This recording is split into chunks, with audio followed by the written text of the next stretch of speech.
el Banco de México reportó que la base monetaria y M1 crecieron a 4.9 y 4.8% real anual, respectivamente.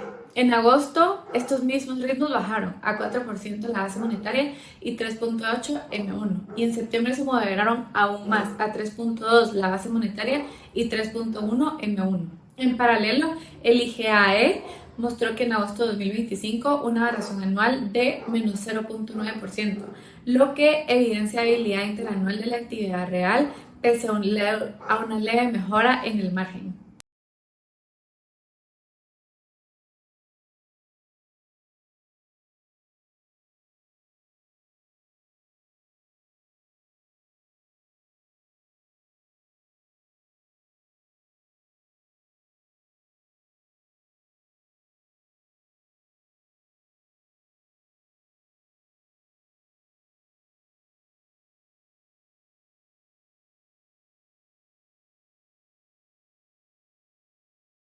Bajo el criterio de Friedman, la política es neutral cuando el dinero en términos reales, emisión y M1 crecen a un ritmo similar al que el producto real. Es expansiva cuando el dinero supera el producto, diciendo que hay liquidez relativa que actividad. Y es contractativa cuando el dinero queda por debajo del crecimiento real, señal de apretamiento monetario. La situación actual de México tiene una postura expansiva, dado que en el 2025 el dinero real avanzó de 3.1 a 4.9% frente a un IGAE anual negativo de 0.9%. El diagnóstico es que hay un mayor crecimiento de liquidez transaccional que de producción.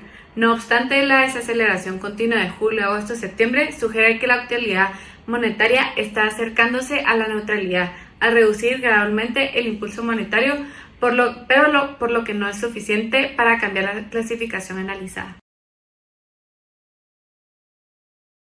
La preferencia temporal ordena cuánto valoran los agentes el consumo presente frente al futuro. De ella emerge la tasa natural de interés. Cuando la preferencia es al consumo futuro, aumenta el ahorro, la tasa natural cae y se alarga la estructura interporal de producción. Si la preferencia al consumo presente denomina, existe menos ahorro, la tasa natural sube y se acorta dicha estructura. Los recortes del Banxico a la tasa objetiva de 7.5 al 25 de septiembre de 2025 y 7.25 al 6 de noviembre del 2025 incentiva el consumo presente y proyectos de inversión más largos, al empujar la tasa de mercado por debajo de la que reflejaría la tasa natural. Este movimiento ocurrió mientras el dinero real seguía creciendo, de manera que el IGAE de 2025 no mostró variaciones anuales a un 0%. De modo que el mayor estímulo provino del crédito que de un aumento de producción real.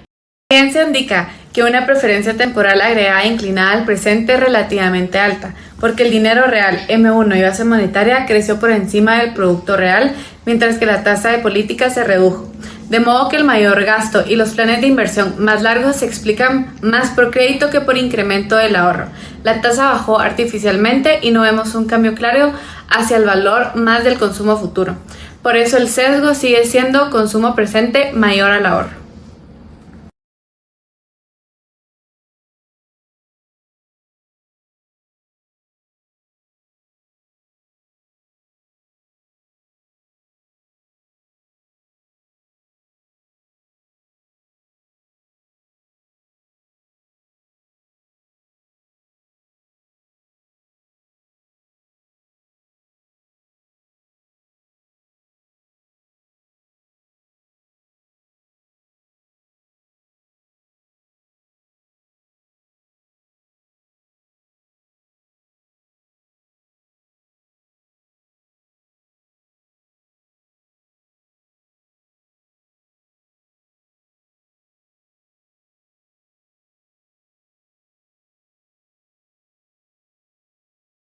La nueva política de Banxico primero rebaja el crédito y aumenta la oferta de fondos, donde S pasa a ser S más M, por lo que el equilibrio pasa de Q0R0 a Q1R1, en donde R1 es más pequeño que R0.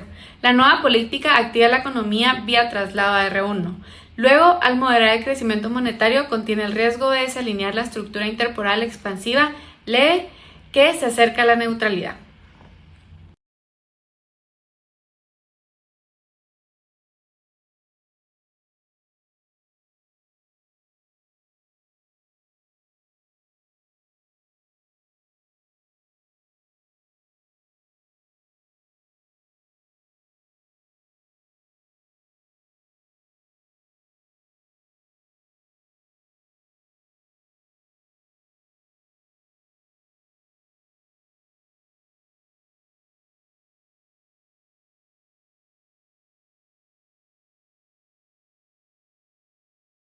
En la situación actual de México, la combinación de recortes de la tasa y el crecimiento real de M1 por encima de la actividad empuja una tasa de mercado por debajo de la natural, y en el triángulo de Hayek-Harrison pasa de una curva azul a una curva roja.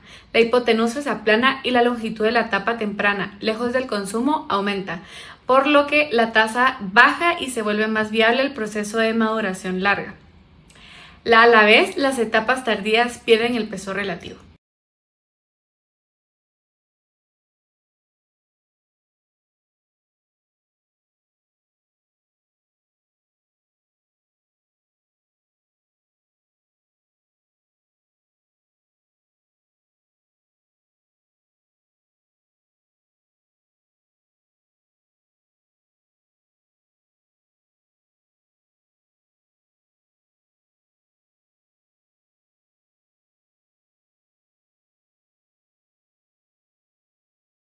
El crédito barato replanifica la mezcla hacia la inversión. Aunque el ahorro genuino no haya aumentado, la función es señalar el cambio de composición y el riesgo de ineficiencia durante el ajuste.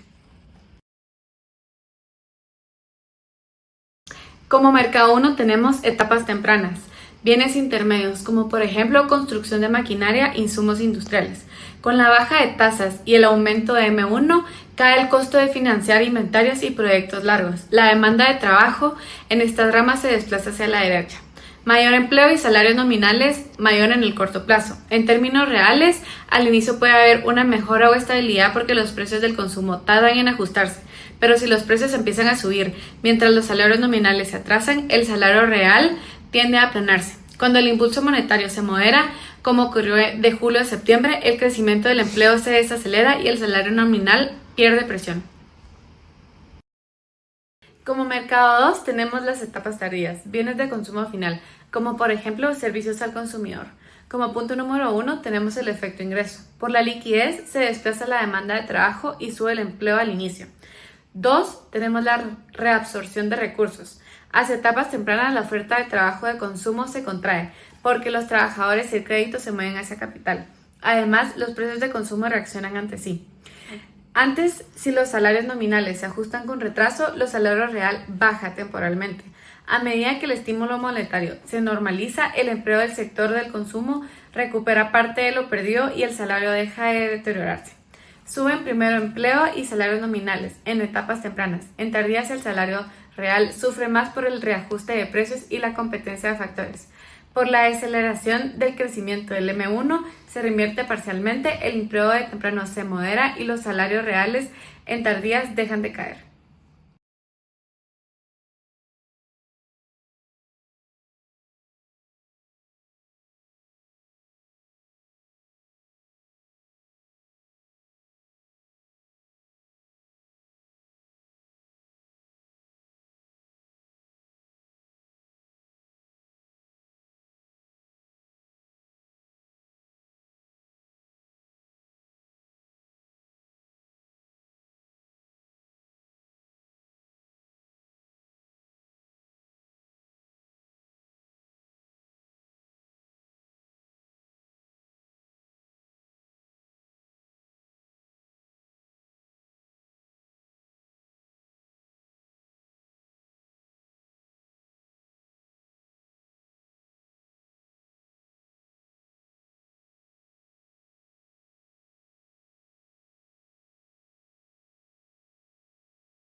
El indicador adelantado del ajuste intertemporal es el precio relativo de bienes capital frente al de consumo, porque capta quién recibe primero la nueva liquidez y cómo cambia la señal de las tasas.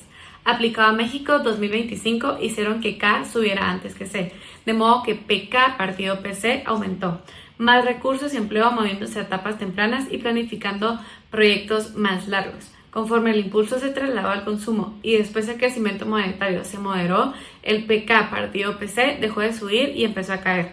Esa inversión de la brecha fue la señal temprana de que el alargamiento ya no era sostenible, que vendría una normalización de tasas y una reversión parcial de la asignación de factores. Como conclusión, en lo monetario, el Banco Central debería administrar el crecimiento de M1 por una regla de cantidad que converja con PIB potencial más meta de inflación, evitando llegar a la tasa de mercado por debajo de la tasa natural. Mantener la tasa dentro de un rango y sacar el dinero de sobra, explicar explícitamente cómo los movimientos de M1 y la tasa se traducen a oferta y demanda y triángulo de Hayek, y qué acciones activarían cambios de esta postura. En lo fiscal, las instituciones deben evitar sustituir ahorro con déficit cuando la señal monetarista ya es expansiva. Priorizar el gasto con infraestructura de capital sobre gasto corriente para elevar la productividad y con ello bajar la tasa natural de forma sostenible. Profundizar en el ahorro interno de modo que el sistema pueda absorber tasas más bajas sin crear un crédito artificial. Coordinadas estas medidas alinean el crédito y el ahorro genuino, protegen los salarios reales y estabilizan la estructura intertemporal que observamos en los bloques del 1 al 7.